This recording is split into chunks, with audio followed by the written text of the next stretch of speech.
السلام علیکم خواتین و حضرات۔ آج مرزا غالب کی جس غزل پر اس محفل میں ہم بات کریں گے اس کا پہلا شعر ہے: رفتار عمر قطع رہے اضطراب ہے، اس سال کے حساب کو برق آفتاب ہے۔ قطع عمر کا مطلب ہے عمر کا کاٹنا یا کم کرنا۔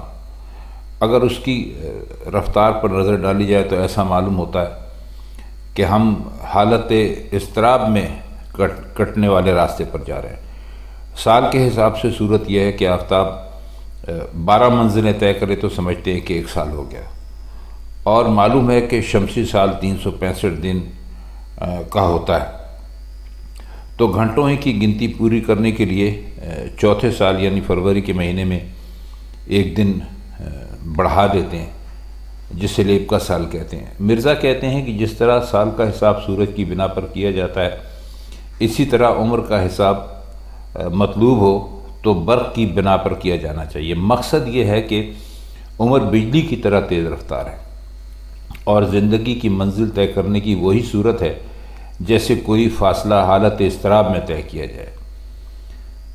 تو تیزی اور رفتار، اضطراب اور برق کی جو انہوں نے مناسبتیں دی ہیں، اس کی کوئی تشریح کرنے کی ضرورت نہیں ہے۔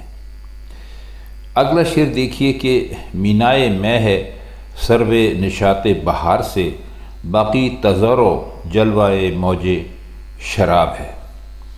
تذرو کہتے ہیں ایک خوش رنگ اور تیز رفتار پرندہ ہوتا ہے جو کہ ہندوستان میں تو نہیں ہوتا، لیکن روس کے آس پاس کہیں پر یا ترکی کے ارد گرد یہیں پر پایا جاتا ہے۔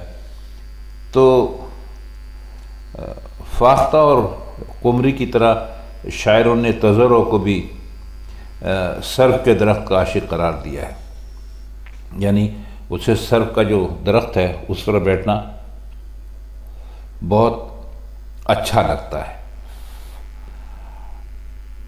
تو اس کا مطلب یہ ہوگا کہ شراب کی صراحی بہار کی خوشی کے جوش میں سرو کے پیڑ کی شکل اختیار کر گئی، یا یوں سمجھیے کہ بہار نے ہر شے پر عیش و نشاط کی ایسی کیفیت طاری کر دی ہے کہ شراب کی صراحی سرو بن گئی ہے۔ اسی طرح تذرو کے بالوں پر موج شراب کا جلوہ معلوم ہوتے ہیں۔ تو شعر میں بہار کا نقشہ بہت ہی خوبصورت انداز میں پیش کرنے کی غالب نے کوشش کی ہے۔ شعر ہے کہ زخمی ہوا ہے پاشنا پائے ثبات کا، نہ بھاگنے کی گوں نہ اقامت کی تاب ہے۔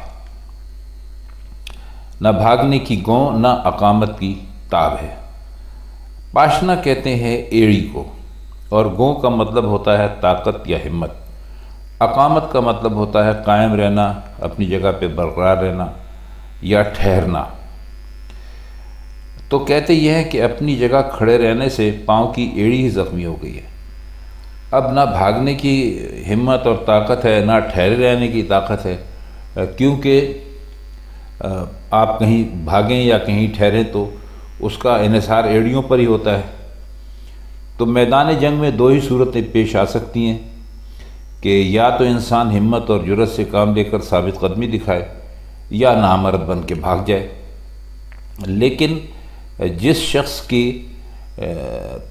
جو پائے ثبات ہے، یعنی جو ہمت ہے، اس کی ایڑی زخمی ہو جائے تو وہ دونوں میں سے کوئی کام بھی سر انجام نہیں دے سکتا اور گر جاتا ہے۔ اچھا شعر ہے، تو آئیے اب اگلا شعر دیکھتے ہیں کہ اس کا کیا ہے۔ جاداد بادہ نوشیے رندہ ہے شش جہاد، غافل گما کرے ہے کہ گیتی خراب ہے۔ جاداد کا مطلب ہے یہاں پر جائیداد یا ملکیت، کوئی چیز آپ کے قبضے میں ہو، آپ کی ہو، اس کو جائیداد کو جاداد انہوں نے کہا ہے یہاں پر۔ اور شش جہت کا مطلب ہوتا ہے 6 طرفیں، مقصد ہے دنیا یا کائنات۔ شش کہتے ہیں 6 کو، اور جہت کہتے ہیں طرف کو۔ تو انہوں نے یہ جو ہے 6 اس کو جو طرفیں ہیں ان کو دنیا قرار دیا ہے۔ گیتی دنیا کو کہتے ہیں، تو وہ کہہ یہ رہے ہیں کہ یہ پوری کائنات رندوں کی شراب نوشی کے لیے ان کی جاگیر ہے۔ کیا مزے کی بات کی ہے، جسے حقیقت کا کوئی احساس نہیں، اور وہ سمجھے بیٹھا ہے کہ یہ جہان بالکل ویران اور تباہ ہے۔ اصل میں شعر ہے معرفت کا، اور اس میں یعنی حقیقت کی طرف غالب نے اشارہ کیا، یعنی ساری کائنات عارفوں کے نزدیک، عارف وہ لوگ ہوتے ہیں جاننے والے، جاننے کا مطلب ہے کہ جن کو حقیقت کا علم ہوتا ہے، اللہ تعالیٰ کی ذات کے قریب ہونے کی کوشش کرنے والے، اور اس سلسلے میں کچھ نہ کچھ کامیابی حاصل کرنے والے لوگوں کی بات کی ہے کہ جو ساری کائنات ہے یہ جو عارف لوگ ہیں ان کے نزدیک معرفت کی، یعنی خدا کے قریب جانے کی ایک جلوہ گاہ ہے، اور اس کی ہر شے سے جو جاننے والے دل ہیں وہ یہ سبق لیتے ہیں کہ اس کے پیچھے کوئی نہ کوئی بہت عظیم الشان یعنی ہستی موجود ہے۔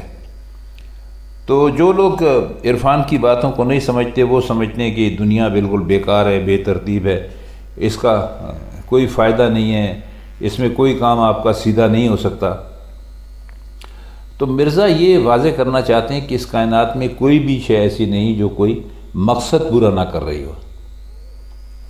حقیقت شناس لوگ ہر شے سے فائدہ اٹھاتے ہیں، اور رفتہ رفتہ فطرت کی جو قوتیں ہیں ان کو فتح کرتے رہتے ہیں۔ انسان زمین سے ستاروں کی طرف بڑھا چلا جا رہا ہے، لیکن جن لوگوں کو حقائق کا کوئی احساس نہیں اور وہ غافل ہیں، اور جو مل گیا بس اسی پر خوش ہیں، تو وہ دنیا کو بے حقیقت اور ناقابل توجہ قرار دے کر اس سے دور بھاگنے کی تلقین کرتے رہتے ہیں۔ دیکھیے یہ 150 برس پہلے کہا گیا شعر ہے، اسی لیے غالب کو ہر زمانے کا شاعر کہا جاتا ہے کہ غالب نے اس میں بلا شبہ سائنس کی اور ایجادات کی بات کی ہے، اور وہ یہ بھی کہہ رہے ہیں کہ اگر انسان کوشش کرے تو اس پر نئے سے نئے راستے کھلتے چلے جاتے ہیں۔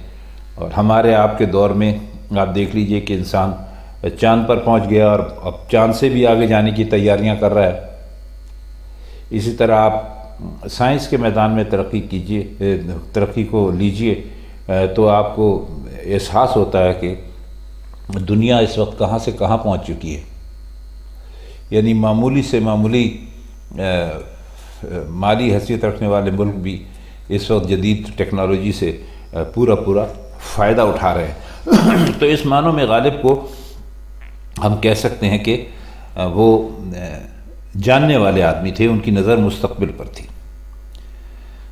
شعر ہے کہ نظارہ کیا حریف ہو اس برق حسن کا، جوش بہار جلوے کو جس کے نقاب ہے۔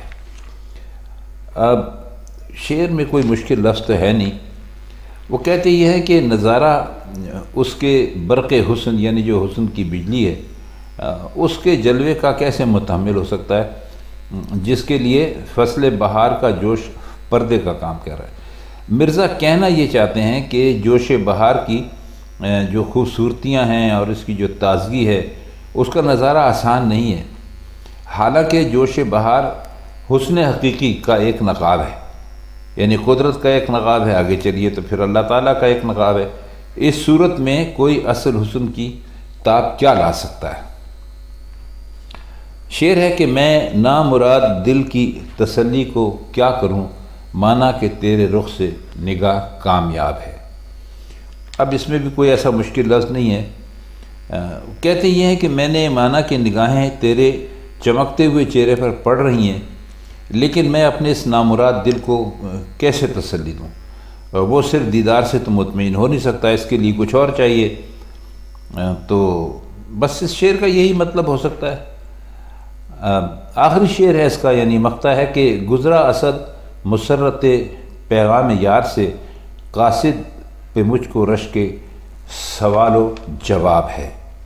رشک تو آپ جانتے ہیں کیا ہوتا ہے، اور قاصد وہ جو آپ کا خط لاتا ہے اور جو لے جاتا ہے، تو اپنے آپ سے مخاطب ہیں اسد یعنی غالب۔ یہ اس زمانے کا شعر ہے جس زمانے میں وہ اپنا تخلص اسد کیا کرتے تھے۔ تو کہتے ہیں کہ اسد یعنی غالب نے محبوب کو پیغام کی خوشی قربان کر دی، اور یہ رشک برداشت نہیں کر سکا، حالانکہ قاصد اس کے پاس جائے، بات چیت کرے، پھر پیغام لائے۔